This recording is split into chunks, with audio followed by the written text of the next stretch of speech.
Tá aberto aqui já. Começamos, então? Podemos? Sim? Boa noite a todos que estão acompanhando o programa. Boa noite, Rani. Boa noite, Fábio. Boa noite, Cláudio. Boa noite, pessoal aí de casa, né? Nós estamos, né, no podcast Ser Fraterno trabalhando o livro Despertar do Espírito. É um livro de Joana de Ângeles, né, psicografado por Divaldo Franco. Um livro muito bacana, que tem uma associação muito forte com a nossa realidade atual, por mais que tenha sido um livro escrito há muitos anos atrás, né? Ele está muito contemporâneo, traz um conteúdo que tem tudo a ver com os nossos dilemas emocionais, nossos dilemas existenciais, né? Sim. E a Joana de Ângeles, né, com todas as características, né, do espírito, da envergadura que ela consegue trazer a questão psicológica que envolve a nossa condição espiritual, a nossa condição como encarnados, e nos ajuda a entender, né, mesmo que de forma rudimentar, porque a gente é muito ainda limitado, eu diria, né? Entender de forma muito rudimentar essa nossa condição, né? Esses nossos dilemas existenciais. As nossas dores, né? Exatamente. Inclusive, tem até um livro dela que chama Dores da Alma, Dores, né? da Alma, exatamente. Então, o Despertar do Espírito é um chamado, né? Um convite para que a gente entenda que nós somos seres espirituais complexos de experiências reencarnatórias, que precisamos processar, precisamos assimilar, precisamos compreender e precisamos elaborar para que essa existência ocorra de forma menos sofrida, de forma mais assertiva, né, do que as existências anteriores. E hoje, eu até brinquei com os meninos que são responsáveis aqui pela divulgação do programa, que o assunto de hoje é um assunto que raramente a gente tem, é uma condição que não faz parte quase da nossa vivência, né? Que o assunto de hoje é cansaço e desânimo. Quase nunca nos cansamos, né, Rani? Não. Quase nunca estamos desanimados, né? Na realidade, ultimamente eu estou pensando assim, meu Deus, será quando que eu estou descansada? Né? Então, assim, antes da gente começar a parte de leitura, de condução do conteúdo, nós vamos fazer a prece inicial. Hoje é você, né, Rani? Sim. Prece. Senhor, ensina-nos a oferecer-te o coração puro e o pensamento elevado na oração.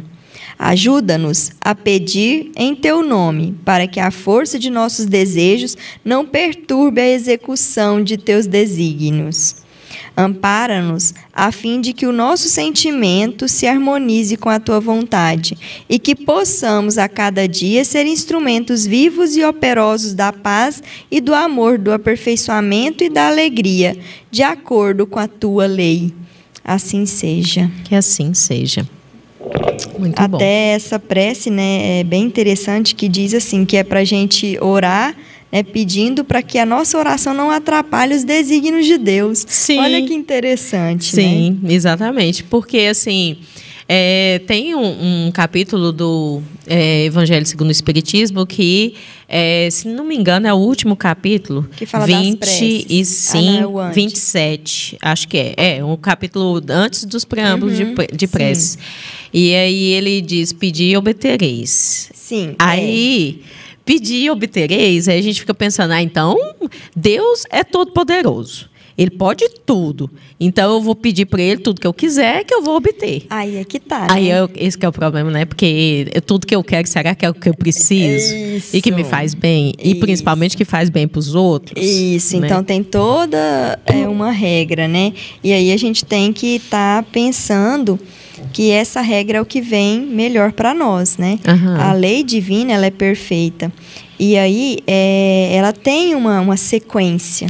Justo. Então, a gente é que tem que entrar na energia do nosso pedido. Que se eu estiver preparado, o pedido não atrapalhar ninguém e não me atrapalhar na minha jornada reencarnatória, será concedido. Com certeza. Né? E aí, esse pedir e obtereis, é isso, batereis e a porta se abrirá. Sim. Né? Mas eu tenho que estar no fluxo energético. Eu Isso. tenho que estar na abertura da energia para receber. Exatamente. E o que ocorre também... E tem que ter cuidado, porque vai que você peça e realmente seja atendido. Naquilo que você pediu, né? Então, então se a assim, sua sintonia com aquilo que você pediu... Tá fluindo, tá? Você tá na sintonia, você pede, é concedido, você fala, mas eu não queria esse trem desse jeito. Mas Já pediu, era. né? Pediu. Eu tive uma situação no meu processo de aprendizado da vida, de Sim, aprendizado de né? maturidade, Sempre. que eu pedi com muita alma, com muito coração, uma situação na minha vida. Gente, eu já fiz muitos pedidos que foram atendidos. Sim, e aí eu pedi várias vezes, inclusive achando que eu tinha capacidade para assumir aquele compromisso. E aí aconteceu, né, de o compromisso cair no meu colo, falar, agora toma, aí, filha, é toma seu. conta. Você pediu, é seu, né? Desse jeito. E aí eu cheguei numa situação do dilema de que eu estava extremamente amargurada, extremamente Com aquele me tipo colocando, de coisa que você pediu. foi, Com o compromisso que você pediu. me colocando contra, me posicionando negativamente o tempo inteiro em relação àquele compromisso, até que meu paizinho, meu guia, me jogou assim, ó, bem na minha cabeça assim uma mensagem. Não pediu. Uma mensagem, né? A responsabilidade daquilo que você pede é sua. Exatamente. E era um texto intitulado por ele, né? O texto era dele, era uma psicografia de mensagem transmitida por ele. E aí, na hora que eu terminei de ler, eu falei, eita, que bufetada, né? Parabéns, garotinha. E assim, depois que eu realmente recebi essa instrução, essa orientação espiritual na forma desse texto, eu passei a olhar para trás e ver, olha aí, olha o que você está fazendo do que você pediu. Assume, respeita, cuida. Isso. Né? Exatamente, né? Então, tudo que a gente tem que assumir as responsabilidades daquilo que vem para nós, justo. Seja o que nós pedimos ou seja o que foi enviado para nós, né? Justamente. Sempre condizente com a nossa energia, com o nosso merecimento. Nada é por acaso, nada erra de endereço. Né? Fui eu que busquei. E se eu não busquei, é porque realmente aquilo veio para mim por algum ensinamento. Então vamos lá, né, gente? Então a gente fica aqui conversando. Né? E assim, ainda nessa questão de pedidos, né?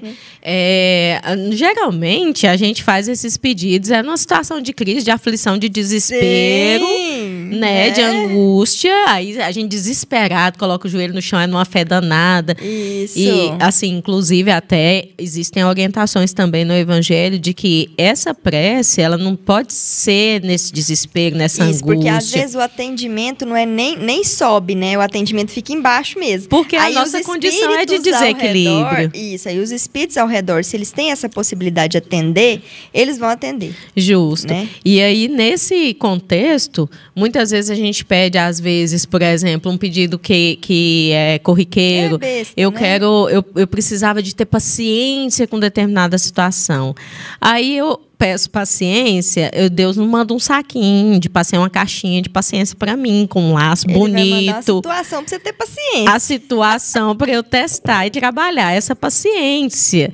E aí é onde a gente vai se deparar com várias situações que são extremamente desconfortáveis, irritantes, difíceis. Desafiadoras. Desafiadoras. Né? E aí a gente acha que Deus mandou a paciência para o endereço errado. Não foi.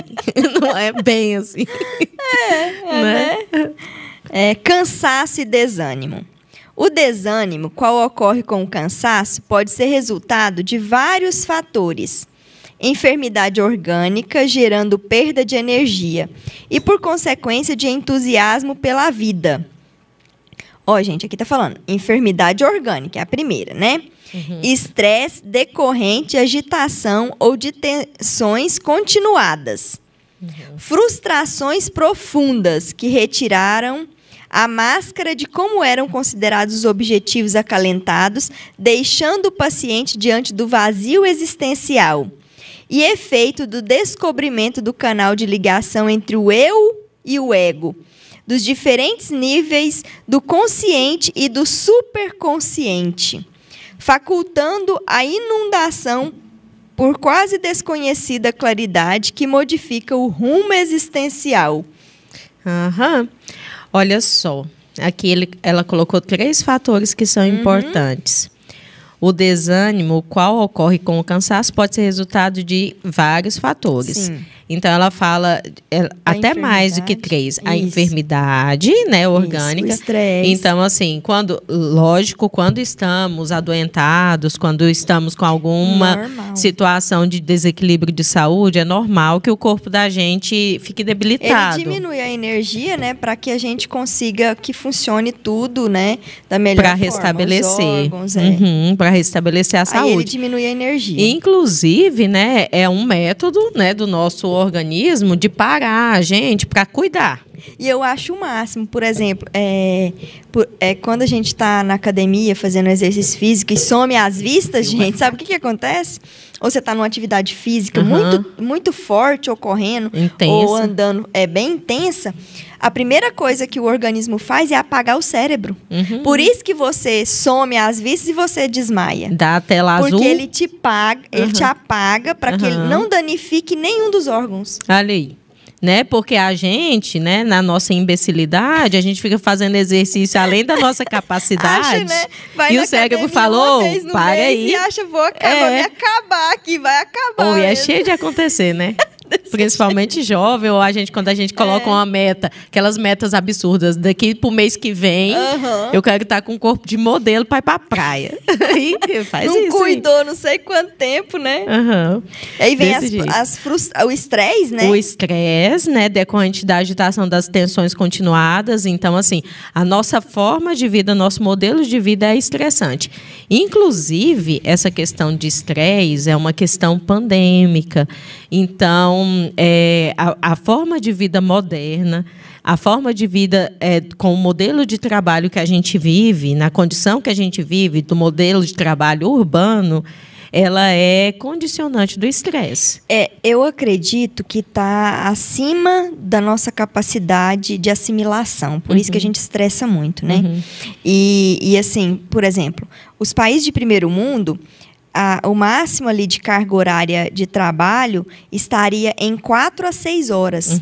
A gente faz 8, quando não faz 10 com hora extra. Geralmente. Né? E aí ainda tem mais. Né? Tem aqueles que, por questão de ganância financeira, por várias coisas, eles ultrapassam essas 10 horas.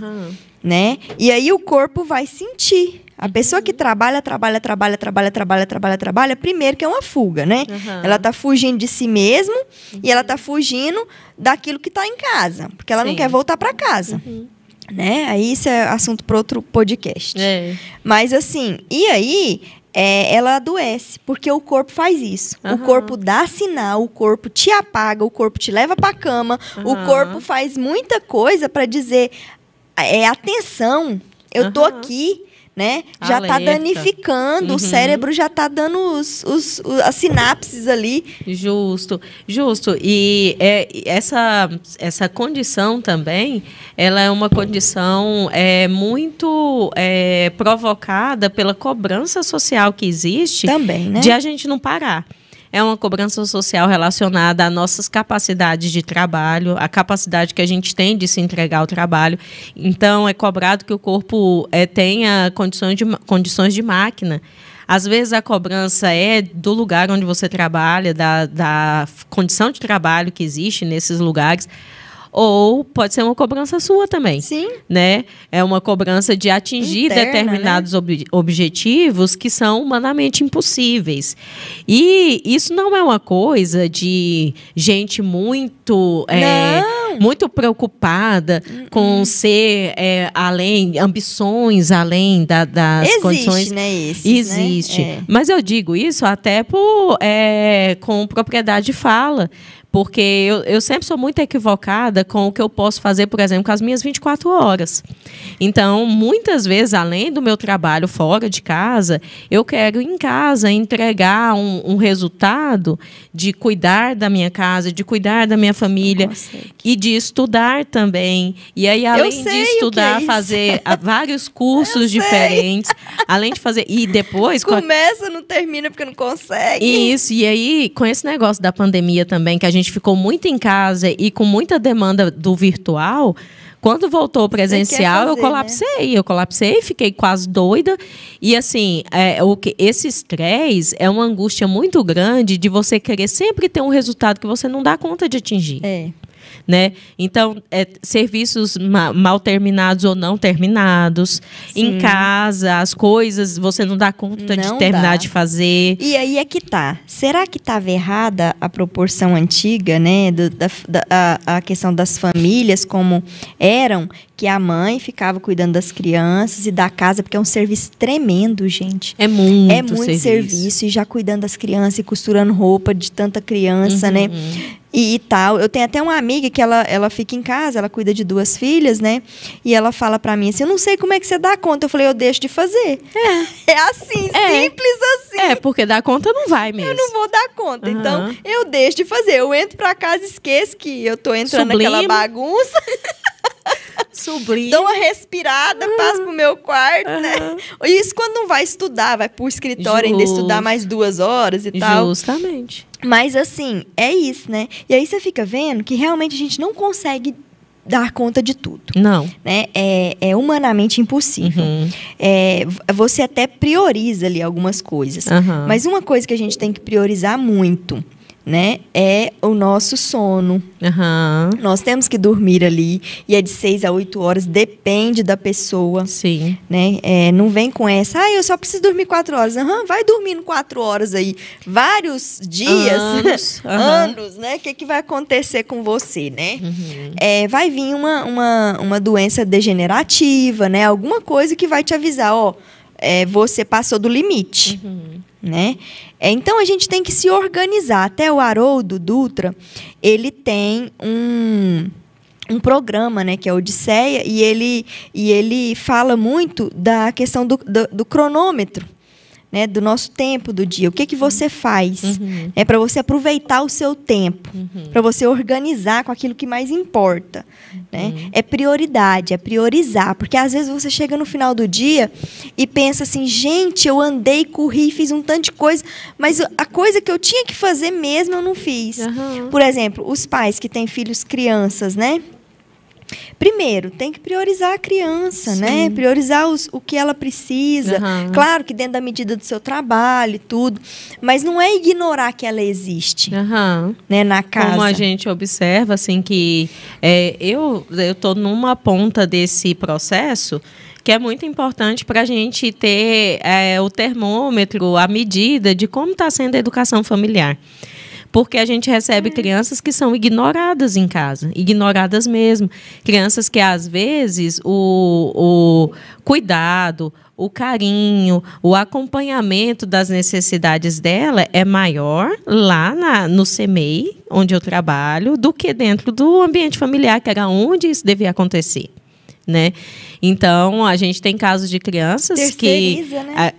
Como a gente passa 10 horas do dia com a criança, ela entra às 7 e sai às 17 do CME. A gente passa 10 horas do dia e é 10 horas do dia o tempo todo com ela.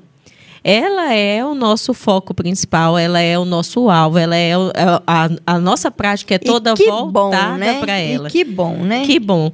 E aí a gente percebe nas carências dessas crianças o que falta em casa. E tem até questões de pais de falar para a gente que o final de semana com o filho é um suplício. E a gente passa a semana inteira com essa criança cuidando. E ele, no final de semana, ele não dá conta de conviver uma convivência agradável e saudável com a criança. Aí, o que falou aqui? Do ego, né? O eu e o ego. Né? Depois, posteriormente, aqui um pouquinho. Por quê? Porque a gente coloca o ego acima do eu. Né? E o ego é isso, o ego é egoísta. A minha necessidade primeiro. Eu primeiro. A criança me atrapalha. entendeu? Eu quero assistir um filme, ela quer assistir outra coisa, ela quer brincar, ela quer carinho, ela quer atenção, ela demanda também que você faça alguma coisa de comida e alguma coisa, né? Sim. Então, não tenha, né? Porque se você tiver, você realmente vai ter aquele compromisso ali para você, porque é um compromisso, você buscou aquilo. Sim. Né? Então, tem que cuidar daquela sua responsabilidade, assumir a responsabilidade para você. Né? Então, tem que organizar, né, da melhor forma. E aí, aqui vem de novo, né, depois de estresse, frustrações profundas que retiraram a máscara de como eram considerados os objetivos acalentados. Por quê, gente? Frustrações profundas que retiraram a máscara. O que acontece? Vem a ilusão de uma situação, né? E aí, quando passa a ilusão ou a paixão do primeiro momento ali, ou que seja de um relacionamento, ou que seja de um trabalho... De um querer que eu tinha... Isso. Eu quero engravidar, quero ter um filho, mas eu não sei a responsabilidade que é esse filho. O que ele vai demandar. Aí, o que acontece? Cai a máscara. E vem a frustração. Né? E aí, com essa frustração, a gente fica pensando assim... O que aconteceu? Onde eu me enfiei? E aí, aqui diz aqui mais pra frente um pouquinho, e efeito do descobrimento do canal de ligação entre o eu e o ego. Aí vem o eu e o ego de frente um pro outro, né? O que é o ideal e o que eu quero. E qual a realidade. E qual que é a realidade, o que eu quero, né? Então, assim, a gente fica frustrado mesmo. E essas frustrações... posteriormente, vai levar a uma depressão, né? Justamente. E o problema da nossa geração é que a nossa geração não é preparada para a frustração. Né? E a da frente, pior ainda, pior né? ainda. A nossa geração, ela veio de uma transformação social, de uma transformação no processo de construção da sociedade, em que a forma antiga, a forma como os nossos avós, os nossos pais constituíram as relações sociais e as relações familiares, foram refutadas, foram questionadas. Só que o Rossandro fala muito sobre isso, de a gente não ter tido, para passar para um novo modelo, a nova forma de pensar, a gente não teve essa transição, a gente não passou por essa transição com um modelo. Então, assim, a gente ficou no limbo, sem modelo de como eu devo relacionar, como eu devo melhorar essa relação. Antes era uma relação muito severa, eu não quero esse tipo de relação muito severa. Aí a gente caiu no buraco da permissividade. Então, e esse buraco da permissividade fez com que as nossas relações com os nossos familiares, com os nossos filhos, fossem relações em que nós evitávamos ou nós não aceitávamos qualquer tipo de frustração. Até me lembrou financeiramente, assim, existe um livro que fala de educação financeira, que fala assim, pai rico, filho nobre, neto pobre. É igual a gente, né? É um progresso degradativo, né? De degradação. A gente tem ali... a questão das proibições, que nossos pais, nada podia, o pai olhava, o filho já encolhia, né? Porque era espancado. Justo, então, né? Assim, não existia esses negócios de lei de palmada, porque naquela época era a vaga que comia mesmo. Comia mesmo, sem dó. E aí, assim, claro que a gente não tá entrando no mérito de certo ou errado. A gente está dizendo que era assim. Era esse o modelo. Isso, que existia e que, assim, eles falavam, né? Eu apanhei muito, mas hoje eu virei gente, né? Sim. Aí, posteriormente, eu não quero isso pro meu filho. Eu não quero espancar ele, né? Eu não quero que ele não tenha voz, porque antigamente criança não conversa. Adulta conversando, criança não fala. Criança não tem opinião, criança não tem vontade, né? Se pedisse alguma coisa na casa do vizinho, meu Deus, né? Aí veio a nossa geração de que, né, eu não vou criar meu filho assim, que meu filho é isso, que meu filho é aquilo. Aí cresce uma criança que ela não tem limites. Sim. Né? E assim, ela não conhece. E esse questionamento, essa transformação é processo evolutivo. Sim. É uma melhora nas relações. Acontece que nós abandonamos um modelo e já sem conquistar o outro. 8 e o 80. Sem não conquistar teve o ideal. Isso. Não teve intermediário. Então a gente peca pelo excesso. Justamente. Né? O excesso. Então, assim, aquele pai, às vezes, que não tem condições de dar o tempo, ele dá o patrimônio. Ele dá o material. Né? E aí a criança não tem limites. E ela cresce e ela continua uma criança. Justo. Existe até na fala do Rossandro também, e eu gosto muito para relacionar com esses aspectos que a gente vem estudando com Joana, ele tem muitos discursos que são muito assertivos nessa área. E tem uma fala dele, que ele fala sobre depressão, que justamente ele diz que nós nos deprimimos, nós caímos no processo de depressão por vários fatores. Mas espiritualmente é como se eu dissesse assim para Deus... Como se eu dissesse assim para Deus, você não me dá a vida que eu quero, eu também não quero viver a vida que você me deu. É birra de criança, birra, né? de criança. É, exatamente. E assim, muitas pessoas que estão em estado de depressão acham, às vezes, que essa fala dele é uma fala insensível, que não é bem assim, que a depressão é uma situação de doença. E, de fato... É uma situação fisiológica, de doença fisiológica, que inclusive pode ser tratada com medicação. É porque o nosso espírito, né? A gente já sabe da psicossomática, né? Que o nosso espírito manifesta algo, né? Que vai até chegar... no corpo perispírito físico. E depois vai para o corpo físico, né? Justamente. Manifesta no corpo físico. E é mesmo uma contrariedade muito grande. Muito grande, exatamente. E essa frustração que a gente não aprendeu a lidar com ela, não aprendeu a aceitar o não da vida, não aprendeu a aceitar o não de você não está indo bem no que você faz, você não aprendeu a aceitar o não dos familiares, o não social, das pessoas que não querem aceitar determinados comportamentos seus. E então, nessas frustrações que vão se somando, vão chegar nesse ponto de a gente não querer. Viver, aí eu desanimei da vida. Nada do que eu faço é bom. A gente atende, não é um caso. Quase todos os casos do atendimento fraterno têm essa problemática. Eu tenho um amigo espírita, né? E aí ele teve um processo depressivo, né? E com certeza é isso, né? É uma frustração, é aquela luta de que eu não sou aquilo que eu queria ser. Sim. Eu não ganhei da vida o que eu queria ter ganhado. Entendeu? E você não assume a responsabilidade de também entrar no processo de conquista. Sim. Tá, eu não sou o que eu queria ser, mas então, vamos lá. Como que eu vou fazer? Isso. Eu vou caminhar um pouquinho aqui nessa encarnação, na próxima eu caminho mais um pouco, né? Sim. Vamos entrar para a realidade? Porque quando eu vejo e isso a gente vê muito, irmãos nossos mais capacitados, mais inteligentes, mas aí você não sabe quantas encarnações que ele adiantou mais do que eu. Sim. Né? Quantas encarnações? E não só o que ele sacrificou na vida dele, mesmo nessa encarnação, para ele estar na condição que ele está. Ele tem aquela capacidade ali por coisas que ele fez, entendeu? É merecimento dele. Eu não paguei o preço. Se não foi em outra encarnação, não foi nessa também, né? Então a gente tem que lidar como adultos. E aí, quando a gente fala que é uma criança birrenta, é uma criança birrenta, é a nossa né? criança interna, isso, que está ali e não quer. É a criança interior, né? Que vem aí e emburra, vem aí, você não me dá isso, então eu vou fazer isso, né? Eu já contei aqui para vocês, né? A questão da minha filha, ela tinha 5 anos, falou que ia beber amaciante. Aí eu peguei o vidro de amaciante, coloquei na frente dela e falei, bebe, mas bebe, eu vou te contar como é que vai acontecer.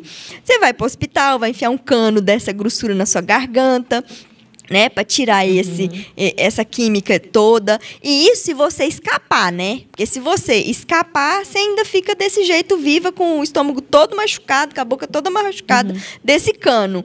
Se você for desencarnar, e aí a gente sempre foi espírita, eu levava ela para evangelização, ela sabia que existia vida após a morte, né? Sempre. Aí eu falei, e se você desencarnar, né? Chega do outro lado, primeiro, que você vai estar doente ainda, né? Uhum. Segundo, que aí vai ter uns irmãozinhos que vai ficar ao redor de você, ficava gritando, vai te puxar de um lado, puxar do outro. Falei pra ela, ela foi regalando o olho, né? Aí, no final, ela falou, mamãe, eu te amo, não vou beber mais não, viu? E até hoje, pergunta se ela... E ela tá com 10 anos, 5 anos. 5 anos que decorreu desse período. Pergunta que dia que ela disse que ia beber alguma coisa. Né? Nunca mais. Então, assim, gente... Gente, é difícil ter mãe espírita. Os argumentos não dá para refutar, né? Mas aí esse meu amigo, só comparando, esse meu amigo falou que ele só não se matou porque ele era espírita.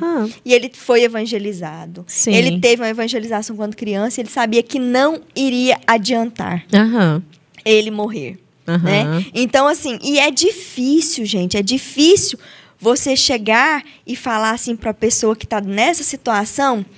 Assume a responsabilidade, Sim. meu filho, né? Muitas vezes não tem a força para isso. Exatamente, né? É ele que tem que lutar com ele mesmo. Sim. É claro que vai ter períodos que a gente vai estar ali do lado. Você não consegue falar? Senta. Faz igual aquela imagem que tem aí, muitos memes, né? Que a pessoa fala, você está bem?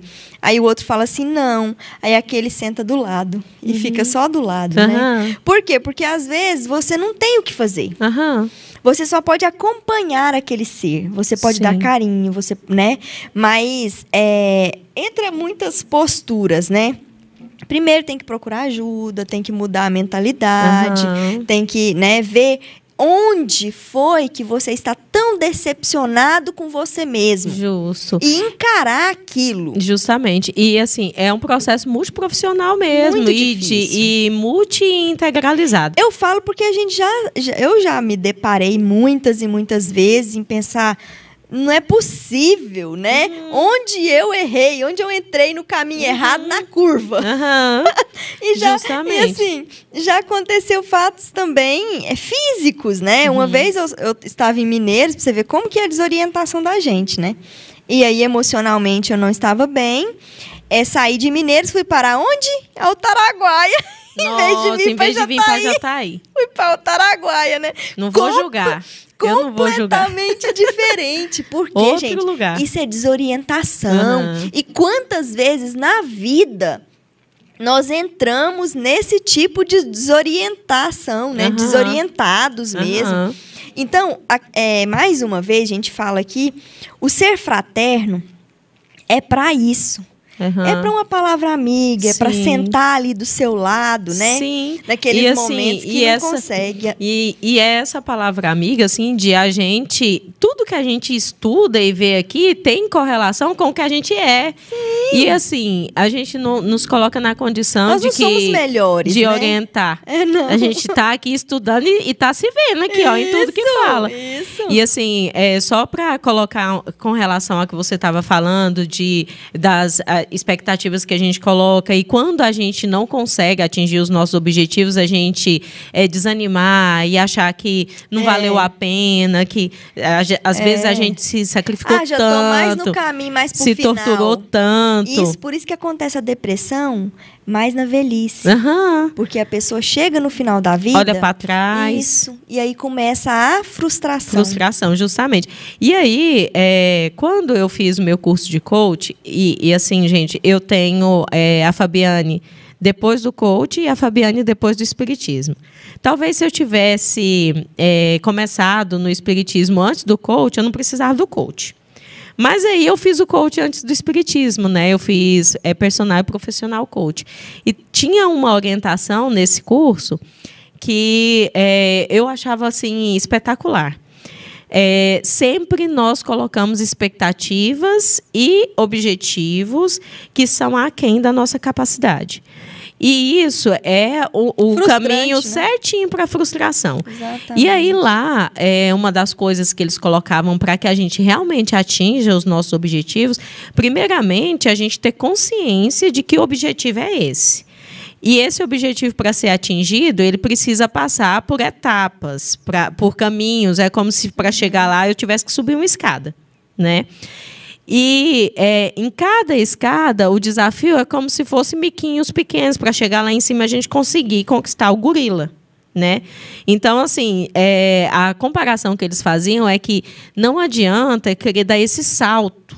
Eu não vou conseguir vencer o desafio do gorila se eu não pegar todos esses miquinhos aqui e ir resolvendo um por um. E aí, a nossa sociedade é uma sociedade fast food, é uma sociedade desesperada, é uma sociedade que precisa para ontem de coisas que a gente precisa de um processo de formação para chegar, exatamente, de um processo de conquistas para chegar. E aí, não conquistando essas pequenas conquistas, ou às vezes eu até conquisto, mas não valorizo. E é isso que nós entramos e falamos, você falou agorinha, e aí é muito valoroso. Perguntar assim, eu não consigo porque eu ainda não paguei esse preço. Sim. Né? E, às vezes, o preço é tão alto que a gente não consegue pagar nessa vida. Justo. Então, não adianta a frustração. Não adianta falar igual criança, pegar a bola do jogo e falar, a bola é minha e eu tô saindo do jogo. Né? Não quero. Não quero, não vou jogar. Não é assim que funciona. Né? Não é. É ali, ó, chutar a bola um pouquinho, sentar um pouquinho, ir pro banco de reserva. Sim. Ficar lá olhando a técnica do outro que já jogou mais tempo que eu. Respeitar as próprias limitações. Isso, eu ainda não consigo, mas eu vou conseguir um dia, né? E aí, quando você vê o coleguinha é muito melhor que a gente, ele pagou o preço, gente, ele pagou, às vezes, numa vida passada, em vidas passadas, enquanto eu não queria fazer. Justo. Enquanto eu não queria trabalhar, enquanto eu não queria estudar. E ele estava estudando, ele estava se capacitando, ele estava trabalhando, ele estava, né? Ele estava adiante. Sim. E aí, tudo bem, tá tudo certo. Justamente. Né? Assim, eu tive uma experiência de infância, praticamente eu não tive infância, né? E não por causa das condições de vida em que eu reencarnei, né? A gente perdeu o meu pai muito cedo, eu tinha 3 anos de idade quando meu pai faleceu, e a partir daí eu assumi responsabilidades como se eu fosse uma adulta, a partir do falecimento do meu pai. E aí... vamos fazer umas constelações, né? E aí o que acontece? E fiz uma constelação que me ajudou demais, né? Talvez eu tenha que fazer mais ainda. Sim, mas só uma das tipo que eu já fiz. De fato, realmente afeta bastante. Justamente. E assim, essa colocação de objetivos, metas e de o que eu esperava de mim... Por muitas vezes eu estive em conflito com isso, porque não eram os outros que falavam para mim. Não, você tem que ser assim. Eu me cobrava um posicionamento, uma responsabilidade. Mas eu nem perdi o meu pai, eu era desse jeitinho. E aí o que acontece? Eu cresci com uma preocupação muito grande com a minha formação, com o meu estudo, o que eu tinha que me estruturar na vida, porque, afinal de contas, eu era responsável. E, assim, praticamente eu tomei o lugar do meu pai na família. Eu queria ter a responsabilidade do meu pai na família. Você tomou, né? E aí... O lugar, né? Exatamente. Hierarquicamente, na realidade. E aí... Isso é negativo de um certo ponto de vista, né? De uma forma da gente olhar de que eu queimei etapas da minha vida que eu não poderia ter queimado, que eu deveria ter trabalhado e tudo. Hoje, com certeza, material de terapia, com certeza, material de constelação familiar e tal. Mas tudo certo. Tudo certo. E, por outro lado, eu conquistei, por exemplo, muito cedo, conquistas educacionais responsabilidades, né? Conquistas educacionais e uma capacidade muito grande de vencer desafios que muitas vezes outros não tinham maturidade para vencer. Mas, assim, o que você está me contando, cada um de nós temos fatos em nossas vidas que a gente toma decisão de seguir por um caminho ou seguir para o outro. Você podia desistir e falar, eu sou fracassada, eu sou órfã de pai, eu não dou conta, e dar uma de vítima e se encolher. Sim. Você não. Você usou aquilo que você tinha ali para realmente achar que era um desafio e você lutar para vencer esse desafio, que foi o que aconteceu, né? Justamente. E aí, por mais que houvessem outros fatores na minha vida que realmente me bloqueasse para chegar onde eu queria chegar, eu cheguei onde eu queria chegar. Sim. Eu atingi os objetivos que eu queria atingir. E aí, na época, eu lembro que eu, adolescente, eu não saía para as festas, eu não curtia nada, eu era uma senhora de 60 anos, ranzinza, dentro de casa, estudando. Duas. E aí, quando nessa ocasião, eu era muito criticada pelos meus amigos. Se perguntar, você tá feliz hoje pelo que você fez? Com certeza. Eu também. Total. Né? Mas na época eu era muito criticada pelos meus amigos, inclusive eu não tinha amigos, né? Porque as pessoas não aguentavam aquela vida ranzinza que eu levava. Né? E depois que eu cheguei onde eu cheguei, que eu conquistei as coisas que eu conquistei, muitos desses amigos que me criticavam não estão na mesma situação. Estão numa condição que às vezes ainda precisa caminhar muito para conquistar. Sim. E aí, algumas pessoas falavam para mim bem assim, agora eu entendi porque você fazia daquela forma, porque você vivia daquele jeito. Hoje você tem o que você tem, você conquistou as coisas que você desejava conquistar, porque você foi disciplinada, se comprometeu. Sim, e tal, né? Exatamente. Mas essas pessoas que hoje não conseguiram atingir até os próprios objetivos, nem precisava ser comparado com o que a gente já conseguiu, muitas vezes são pessoas que estão frustradas e que reclamam muito da vida porque não conseguiu as coisas e tudo mais, mas na época que poderia ter pago esse preço, de ter se dedicado mais, de ter cuidado, por exemplo, da carreira escolar e tudo mais, não o fez. É isso que a gente está conversando, né? Tudo no momento certo, né? Claro. Sim. Que a gente poderia ter levado com mais equilíbrio. A gente não está dizendo, às vezes, ali, em alguns momentos, a gente deu uma derrapada, né? Isso é normal. Mas que a gente tem que pagar o preço para o seu objetivo acontecer. Sim. Né? Que seja ele ali uma casa própria, que seja ele ali um curso superior, que seja ele ali acabar com mau humor matinal, não sei, sim, o objetivo que você tiver, né? E aqui nós estamos falando de cansaço e desânimo, tanto físico, porque vai manifestar logicamente no corpo físico, mas nós estamos falando do cansaço e desânimo, aquele mental, que chega, né, na consequência de eu não querer viver mais. Isso, aqui está dizendo, né, de estresse, de frustração, de enfermidade orgânica, e tudo tem um motivo, uma causa, né? Não poucas vezes a personalidade se sente impossibilitada de assimilar e reter as alterações impostas pelo curso dos acontecimentos, produzindo um choque entre o intelecto e a emoção. Porque aí vem a razão com a emoção, né, gente?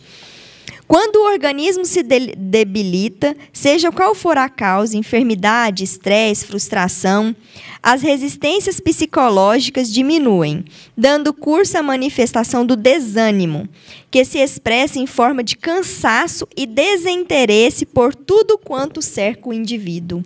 Mesmo aquilo que antes era uma fonte de entusiasmo e fortalecimento. Quer dizer que ele fica frustrado com aquilo que ele encara, que não queria que fosse daquela forma. Sim. Né? E ele, em vez dele fazer disso um propulsor, ele faz disso, né, algo que ele encolha. Né? Ele fica recluso. Isso. Uma pessoa que gosta muito de sair, como viver de farra, viver de reuniões sociais e tudo mais, não nos preenche plenamente, vai chegar esse momento de questionamento. Será que o que eu estou fazendo realmente é o que é bom para mim? É o que eu quero? Exatamente. É o que vai me ajudar a evoluir na minha vida? E aí, quando a gente entra nesse momento de crise entre o que eu sou e aquilo que eu gostaria de ser, aí esse momento de crise faz com que muitos de nós, ao invés de racionalmente olhar pelos caminhos que você vai lá para onde foi água onde você foi?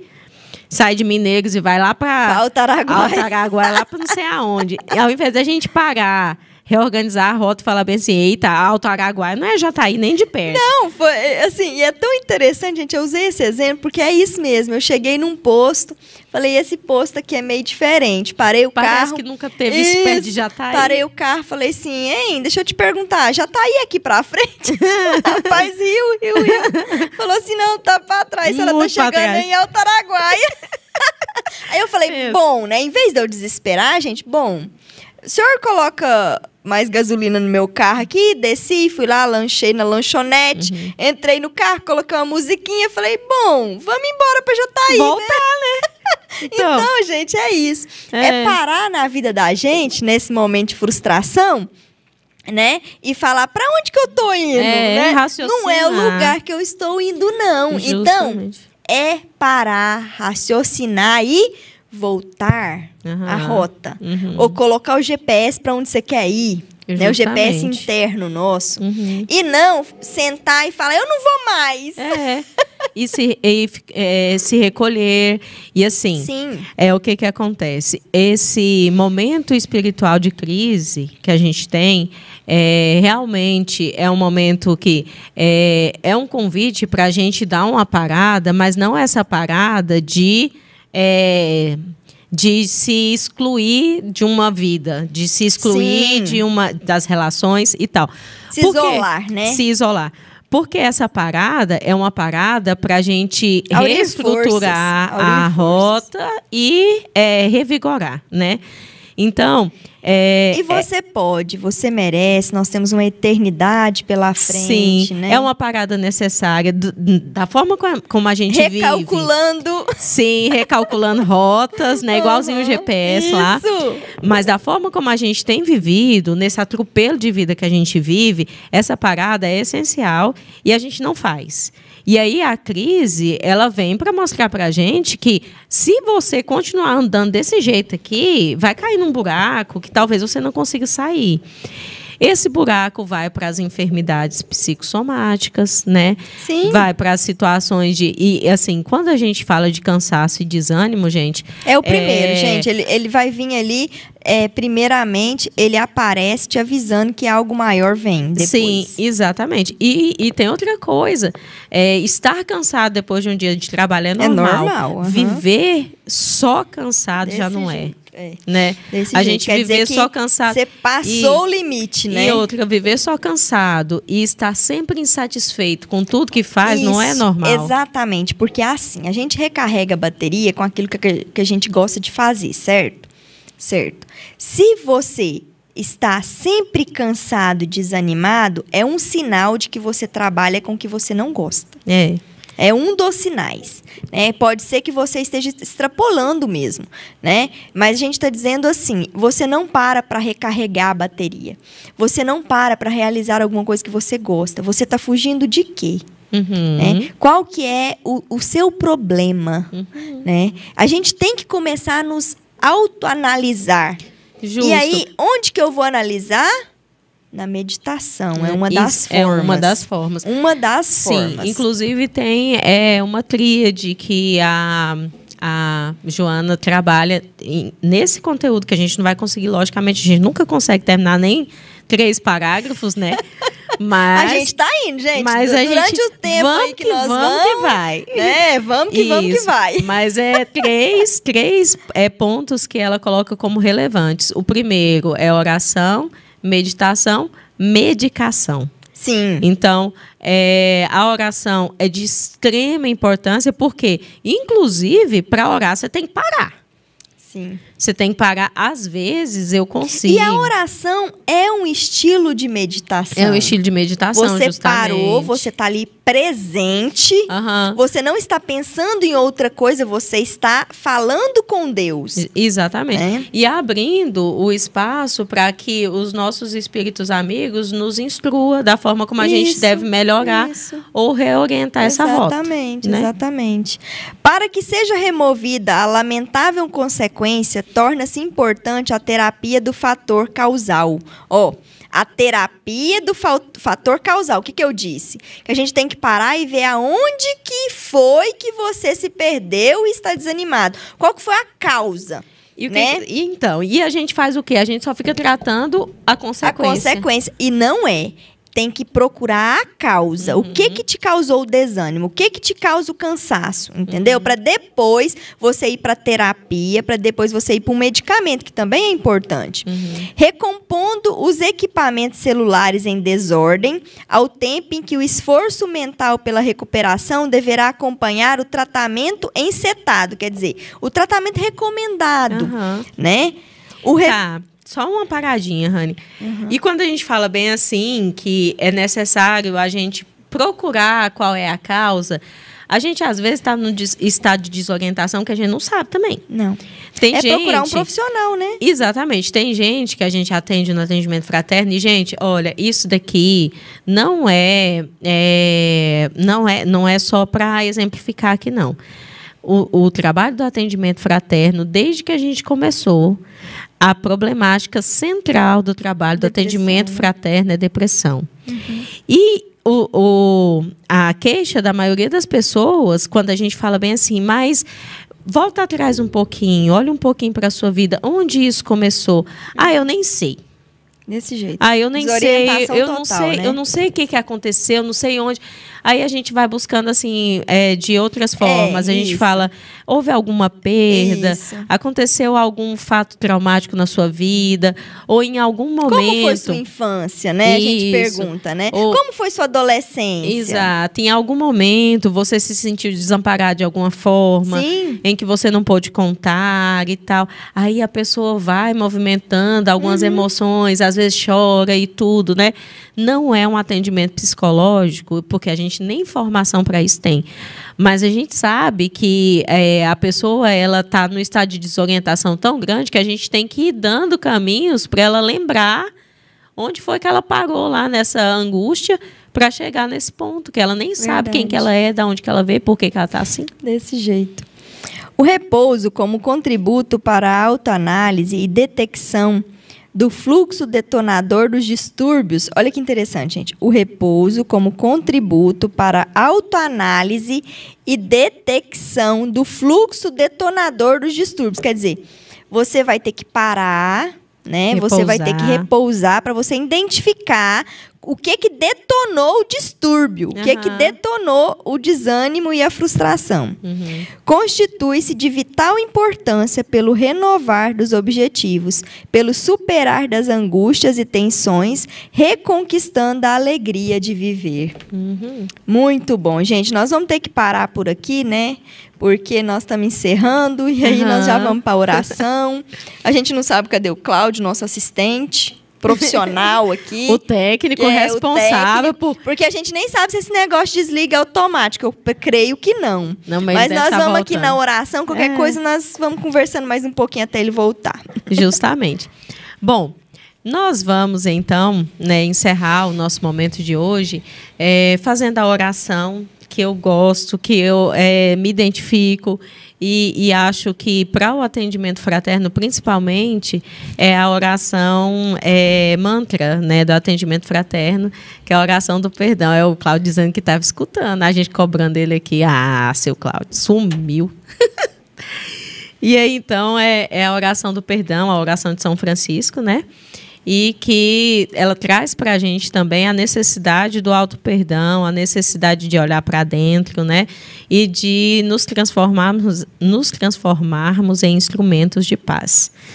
Então, Senhor, fazei-nos instrumentos de vossa paz, onde houver ódio, que eu leve o amor, onde houver ofensa, que eu leve o perdão, onde houver discórdia, que eu leve a união, onde houver dúvidas, que eu leve a fé. Onde houver erro, que eu leve a verdade. Onde houver desespero, que eu leve a esperança. Onde houver tristeza, que eu leve a alegria. Onde houver trevas, que eu leve a luz.